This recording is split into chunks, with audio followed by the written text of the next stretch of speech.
I've been wanting to do some movie reviews for quite some time now, and ironically, I was supposed to do a review for the first Amazing Spider-Man. I saw it on the midnight showing when it came out back in 2012, around the same time, I believe. Don't worry, I'm not picking my nose. Just had an itch right here and a little bit up here. But I was gonna do a review. I recorded it, and the computer, my laptop, busted. So yeah, it's lost forever. So now I'm gonna finally do a movie review. Been wanting to do this for quite some time now. Movies are one of my favorite expressions of art, along with video games and music. Don't let anybody tell you anything different. Video games are indeed art. Yeah, let's get started, shall we? So, Spider-Man 2. I felt that Spider-Man 2 was a... Oh. Wrong movie. How embarrassing. Amazing Spider-Man 2. It obviously picks off where the first Amazing Spider-Man left off. I don't really think this is a spoiler. I mean, the movie came out years ago. Gwen's father kicks the bucket. He dies. He gets shot. I think he gets shot. Something happened. Anyway, he died. That's the most important thing. And Peter feels responsible for it. Gwen's father's last words, I think his name's Captain Stacy, his final words to Peter were to basically stay away from his daughter. Stay the hell away. He finds out he's Spider-Man. He does not want her involved with that life because the people that are close to Peter Parker / Spider-Man are going to be put in danger. And that's very good reason to stay away from his kids. Smart man. Peter, at the end of the movie, unfortunately, gives into his teenage hormones, and they become boyfriend and girlfriend. So here we are with Amazing Spider-Man 2. And there's a lot of controversy going on because there are three, count them, three, well, to be honest, there's really four villains, but it's three. It's kind of three. Really two, but it's so confusing. It's like a... I'll get to it. Don't worry about it. I haven't done this in a while, but I'm trying to get this to work properly. Yeah, I should probably turn off my TV because I'm very distracted by it. Anyway, back to the review. That was so unprofessional. I should have edited that out. Yeah, Amazing Spider-Man 2 starts off with a fight with the Rhino. I don't want to spoil too much of the movie, but if you're concerned about the Rhino's position in this movie, he is kind of cannon fodder. He basically, you see him, but they don't really expand upon him. He's basically to show off Spider-Man's new skills and how he's been adjusting to his superpowers and the death of Gwen Stacy's father. Let's get on to the things that they got right in this movie, because there's a lot of controversy surrounding the movie. People are saying, so many villains, so much plot, and, Spider-Man 3, and yada, yada, yada. Let's get on to the positive, shall we? I do think that there were some good things in this movie. The special effects. I did not see it in 3D. I think that 3D is a waste of money. It's kind of outdated, and I'm getting sick of it. But even though I didn't see this in 3D, I felt that the special effects, they were great without it. You don't really need to see this movie like that. Don't waste your money. It's really not necessary. Special effects were amazing. It does look very cartoonish sometimes, but I think that helps because this is, based off of a comic book. And I like the fact that they weren't afraid to embrace the source material. It looks very bright, very lively. Electro is one of the best instances in special effects I've seen in quite some time. I think that the T-1000 was the benchmark in special effects when that came out at that time. And this is pretty far up there, man. Electro looks really good. I wanted to see the green and yellow tights, man. I love the corny comic cartoony stuff, but I understand why they had to make him look more modern. I think his costume is really cool. You don't see it in the actual movie, but in the trailer he has the hoodie on. But he eventually gets a legit costume, so he looks more like a supervillain. So if you were worried about that, don't worry. They fixed that. Yeah, the music score. I believe Pharrell and Hans Zimmer had a hand in this, and it shows because the music was really good. Big-time music fan, as you can see right here. My favorite band right here. Yeah, the music was a lot better. One of my complaints with the original Spider-Man movie was the music was so bad it was noticeable. I think that movie scores, while they're important, they're not the most important thing ever, but they can make and break a scene. And there's a lot of scenes in there where it was ridiculous, like when Gwen was hiding from the lizard. The score was terrible. But, yeah. Another thing I liked about the movie was the relationship with Peter and Gwen. They seem like a legitimate couple, and while I'm a huge fan of the original Spider-Man trilogy, I do feel like that Peter and Mary Jane were in love with each other, but I feel like Gwen and Peter's relationship in this movie is handled a lot better. It seems more realistic. It seems more like an actual couple. And the director of this movie, Marc Webb, he actually made some romantic comedies. I think that was I think that was his first major motion picture, a comedy, a romantic comedy, I believe. It may not even be a comedy, but it had a lot of romance in there, and it shows, man. He gets it down packed. Right, there's breakups in there, there's getting back together. It's almost like seeing a real couple. And it's honestly, I don't really like this kind of stuff, the mushy stuff. You know, I'm a big macho guy, you know, like, you know, my and then, you know, that kind of stuff, you know. But I really dug the romance in this movie, man. It was really good. It was very well done. And I feel like this is just a likable couple. This is like, I don't feel like they overdid it. You know, sometimes in real life you see these people, they're always like, like get over yourselves. I mean, come on. But I don't think that this was one of those cases. This was handled very well. And I believe Andrew Garfield and Emma Stone are dating in real life, so it shows. They are amazing. Their chemistry is top-notch. And speaking of chemistry, I think that the acting in this movie was fantastic.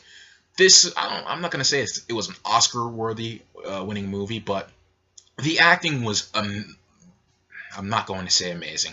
The acting was great. I'm not going to say amazing, damn it. Another notable performance, in my opinion, was Jamie Foxx. He had an amazing role in Django. He is a fantastic actor. I'm trying so hard not to say amazing. It's not that I want to. It's just, it's so easy to say, and I already said it. I already said amazing. You know, I'm going to say it again. His performance was amazing, man. I didn't really like the voice that they had in the movie. You don't notice it in the trailer, but when it comes to the actual movie, he has this whole guttural thing going on. He's like, I'm Electro, and it's very digitally. It makes sense, but it's sometimes hard to understand. This was another complaint. Don't worry, I'm not picking my nose, just itching. But it sometimes borders upon the point where it's not understandable. And Dark Knight Rises, a lot of people had the same complaints with Bane. You couldn't understand what he was saying sometimes. But this, I don't think this was as bad, though. For the most part, I got what he was saying. Now, it's time. Oh, one more thing. One more positive before I get into the negatives. Best Spider-Man adaptation I've ever seen. As far as the actual person, this guy was spot on. I thought that in the original Amazing Spider-Man, he was corny. He was funny in this one. A lot of funny things going on. This is a perfect comic book adaptation of him. They nailed it. And then, now, it's time for the negatives. And oh my god, there are some negatives. There are some that are worthy. Spider-Man 3. It is a movie that, it is honestly one of the most controversial movies of all time. I would say that the most controversial movies of all time, well, not movies, superhero movies. Batman and Robin, by far, they're not even on the camera. They're like, all the way up there. Then you have Spider-Man 3. I think that that's a number 2. Number 3, that's a good one. Probably Superman 4, Quest for Peace. That movie blew. But it's a bit outdated, so a lot of people don't really care about it. But that movie sucked. I mean, it sucked then, and it sucks now. That movie was horrible. Terrible, because Superman 1 and 2 were classics, all-time classics.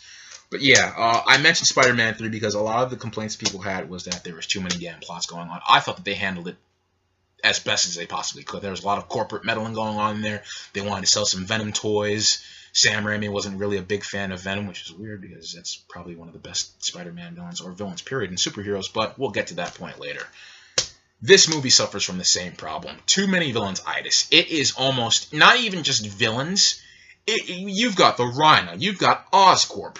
You've got Green Goblin. You've got Electro. You've got the... Alright, you probably... The Sinister Six. They make a cameo, technically. I'm just going to say it because I'm sure you read about in the IGN articles. It's obvious that they're going to be in one of the movies. There's just too much crap going on. Then you got all these plots. You got Peter, the mystery about his parents. Then you've got the breaking up with Gwen and Peter. Well, I liked the way the Peter and Gwen breaking up and getting back together, that whole thing. You had to deal with that. You've got to deal with Harry and Peter's relationship, them getting to know each other again after all the years, the catching up. You got to deal with Oscorp being corrupt. You got to deal with Electro's backstory. You got to deal with Aunt May not wanting to forgive herself. There's just too much crap going on in this movie. And there's a lot of scenes that honestly don't have any business in this movie. It's not even a matter of editing. It's just too much. This is like 3 movies in one. And this is the problem that I have with a lot of superhero movies. Look, let's just get down to business. This movie is a commercial. The Avengers, while I think it was I almost said it again, it was a fantastic movie, but it caused a lot of problems because now a lot of these companies, DC, they announced 9 movies. Spider-Man is going to have a movie from here on out every year now, although that has more to do with them keeping the license. The Avengers' success has caused everyone to want to make a big universe, and there's just too much going on in these movies that they can't handle it. Nobody is capable of handling that amount of plots. I don't even think Christopher Nolan, who was probably the best superhero director of all time, I don't think I said best superhero movie director, not director of all time. But even I don't think he'd be able to handle it. And actually, he wouldn't be able to handle it because he wouldn't put these many plots in the damn movie in the first place. It is comical how much stuff is going on in this movie. Anyway, another thing. They don't tie this stuff together. Like, you'll see Electro having to deal with... They did get his comic... They kind of twisted his comic book story a little bit. He gets his powers the same way, basically. I don't remember him working for Oscorp, but he does have a persecution complex in the movie.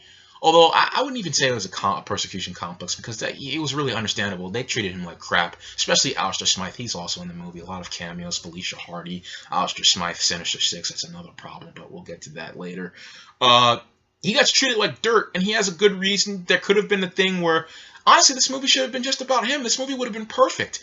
Electro, he gets saved by Spider-Man in the first 10 minutes of the movie, and he's like, Spider-Man's my best friend. He's the only person that cares about me. You could have done a whole Incredibles thing where you would have been copying a little bit, but still, you could have had a story that could have been told where Spider-Man gets jealous. Electro gets jealous of Spider-Man's success, and they kind of did that, but they didn't really get to expand on it. He was just here and gone. The next. When I say, you'll see what I mean. He wasn't in the movie for not too long, not as long as he should have been. Same thing with Harry Osborn as the Green Goblin. He's here, and then they jump to another point. He's gone. Then you go back to Rhino, and then he's gone, and then they go back to Electro, and then they go back. There's just so much jumping in and out, and these stories don't tie together. There's not a central theme in this movie, and that is my biggest problem with this movie. The original Spider-Mans. Here we have Spider-Man, the first movie that ever came out. There was responsibility. Because of Peter's arrogance and his newfound power, he failed to be responsible with those powers, and his uncle died. With that lesson he learned that being Spider-Man, he has to step up to the plate, be a man, or in this case, Spider-Man, and save the city from the crap that's going on. In the second movie, we had the theme of sacrifice. Doc Ock had to sacrifice, and Spider-Man himself, Peter Parker, had to sacrifice what they really wanted in life for the greater good. Sometimes when you really want something, you'll go to do great lengths that are evil, terrible things to get what you want, and you have to sacrifice that to be a good person. That was a fantastic theme, and they played that effortlessly in Spider-Man 2. That movie is the pinnacle of superhero movies, in my opinion. I think that, other than Dark Knight, I like Dark Knight Rises more, but Dark Knight, for this occasion, Dark Knight and Spider-Man 2 are the greatest superhero movies ever made. Superman 2 is pretty up there too, but yeah, those are the best ones. Spider-Man 3, people had a lot of problems. I feel that they handled it the best way they could.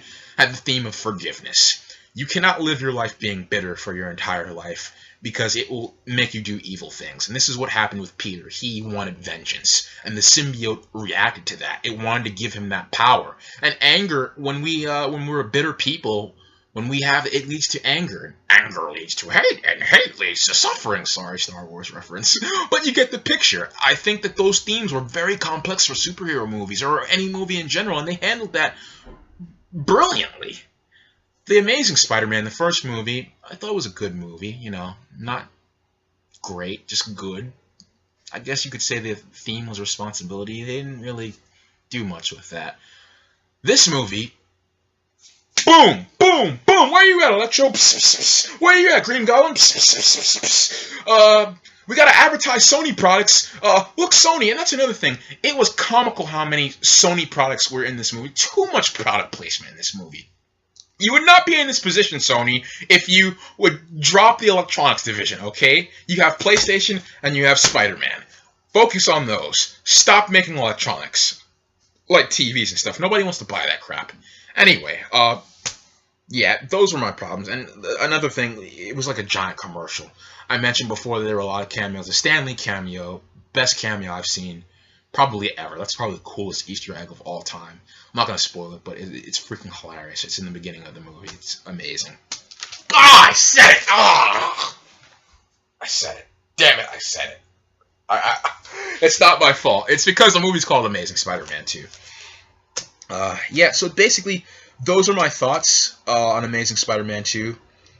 This isn't a spoiler per se.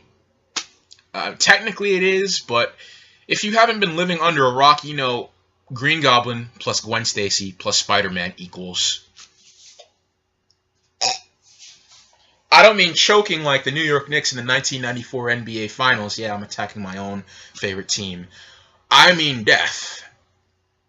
It happens. If you don't want to hear about the death, just skip to the end. Honestly, it doesn't really even matter at this point. You know what's going to happen. The moment I saw Peter and Gwen on top of the bridge, I was sitting next to my father. Actually, funny story about me and my dad. We've seen every Spider-Man movie in theaters. It wasn't really supposed to happen like that, but by fate, it just happened. So that was we said, you know, we may as well see this one together too. But anyway, I mumbled to him, "Yeah, she's about to die," and he's like, "Really, really?" Well, actually, there are some people that don't know Gwen is supposed to die. But anyway, most of the people watching this know what happens to Gwen. I'm sitting there. I see this bridge. I see them on top of it. I'm like, this bitch is about to die. They're about to kill her. And even though you know what happens, by the way, it doesn't happen on the bridge, but it happens. I won't spoil that part. It happens a little bit differently. But knowing Gwen is about to die does not make it any easier to see the scene. If there was one great thing that happened in this movie, that was heartbreaking to watch. Because you have this relationship between two kids, basically. And it's Peter's fault, kind of. Just like in the comic books, he spins his web. I don't know if you can catch that. He spins his web. I used to be able to go all the way and have both my fingers down. I can't do it anymore. He spins his web. He catches her, okay. He catches her and he snaps her neck. And it's seeing him cry over her. The acting was just terrific, man. And that is my thing with this movie. I don't think this is a bad movie because... Here's my thing with movies. You have to have, in my opinion, themes, an obstacle in front of your character's way, your main character's way, and how he overcomes that. If your character is the same person he was in the beginning of the movie and at the end of the movie, then there's a problem. I think, at least with Amazing Spider-Man, it wasn't a great movie. It was only a good movie. While it wasn't great, he changed. He turned into someone completely different. Well, yeah, he did turn into someone completely different. He was kind of a douchebag. Somewhat of a douchebag. And he was a nerd. He was getting beat up, but he was kind of a douche. It was kind of his fault that his uncle died. But he changed. He learned about responsibility. This one, as far as what Peter turned into, he kept fighting his feelings. And Gwen, you know, very touching scene. Her speech. He finally decides to listen to her speech. And he learns about... being Spider-Man, doing the right thing. I think that Spider-Man, he is, in my opinion, the best superhero ever made, ever conceived. He is the everyman. Batman, you know, he is also another amazing freaking hell, man, I did it again! He is a great superhero, too. But I think Spider-Man is just better. Just a few notches more because he is like any other person out there. Another thing about the movie, too, if you have small children you want to bring in there, it is pretty violent, but it's not to the point where he's not like some superheroes like Captain America who just goes shooting people and beating people up and killing them. You know, that was a good movie, though. Winter Soldier, I really liked that one. I might review it. But Spider-Man, in fact, the first fight between Electro, really a testament to the type of character he was. He didn't want to fight him at first. He was like, "Are you okay?" And then the cops do their whole, you know, whatever. But, yeah. So, yeah, you have to have an obstacle in front of your character. You have to have themes. You have to have your guy change. We don't have any themes. I can't grasp anything from these movies. And, you know, since kids love Spider-Man so much, I would like them to be able to walk out. I don't have any kids, by the way. Kids, that's like a life sentence without parole. I don't want any kids right now. I'm a kid myself. I'm only 20 years old. But there was something that used to be able to take away from these Spider-Man movies. I don't really have anything to take away from these movies. There's nothing you can really draw. You can argue that it was hope, but I think that's a cop-out. They try to say that the theme was hope, and it did not. It really wasn't hope, in my opinion. This review is honestly longer than the one I recorded before. I need to wrap this thing up. This movie, in my opinion, overall thoughts, it is like a puppy. A puppy pisses all over the house. It craps all over the house. It whines. It cries. But you love it. It's a puppy. You don't want to hit it. Well, you shouldn't hurt it. You shouldn't hit it. It's a puppy. It doesn't know any better. This movie doesn't know any better. You want to like this thing so bad. You are rooting for this movie. And it just falls apart after the first 30 minutes. But there is a silver lining, in my opinion. The silver lining is this is an entertaining movie. It's not boring. It goes on a bit long. It's 2 hours and 22 minutes, especially the stupid after-credit scene, which is totally unworth it, completely unrelated to Spider-Man whatsoever. I'm just going to spoil it. It's X-Men. I don't know how the hell that happened. That's a 20th Century Fox movie, and this is Sony. Maybe they got paid for it. Whatever. Don't stay after the credits. Not worth it. Anyway, this movie, you want to like it so bad. You root for it, and it just fails, but it is entertaining. It is a fun ride. This is the best I've ever seen Spider-Man as a person. They got him down packed to the character. He's funny. He was corny in the first Amazing Spider-Man, but he was hilarious. They didn't get that right in the original trilogy. He was really depressed, but in this one, hilarious. Chemistry was great, but this is not an amazing movie, and I said it again. This is not a great movie. It's better than Amazing Spider-Man. Actually, no. I was more entertained by this than Amazing Spider-Man 1. I would rather watch this over the first Amazing Spider-Man, but I feel like the Amazing Spider-Man was a better movie in a critical sense than the second one. Too many plots. They don't tie them all together, and it feels like a giant commercial for future movies. But yeah, there are some good stuff, the special effects and whatnot. So, yeah, if you want to see this movie, if you don't really care about Spider-Man, you're not really into superheroes, I would say you can sit this one out, maybe see it on free TV. If you're on the fence on this one, if you hate Spider-Man 3, you're going to hate this movie, because I feel like Spider-Man 3 does a lot better than what Amazing Spider-Man 2 does with the multiple villains. If you're really excited for this movie, fear not, you're going to have a lot of fun. This is a really cool movie for you guys. I'm a huge Spider-Man fan. He's my favorite comic book character ever. My favorite superhero ever. He's just so relatable. He's funny. He's witty. He's awesome. So hopefully Spider-Man 3, Amazing Spider-Man 3 will be better than the original Spider-Man 3 and Amazing Spider-Man 2. I'm really hoping so, because Marc Webb, he has some really cool ideas. But I can just feel that there was a lot of corporate meddling in this. A lot of unnecessarily plot points that they put into this movie. I prefer Disney's approach. Disney says, we know we suck. We brought you Marvel to bring us in revenue. You do your thing, and we'll just take the money from you and give you 10%. Like the relationship between a pimp and a hooker. Hopefully you guys enjoyed my review. I think it's a good movie. Go check it out if you're into that kind of stuff. My next review will be Godzilla. Hope you guys enjoyed it. Stay tuned.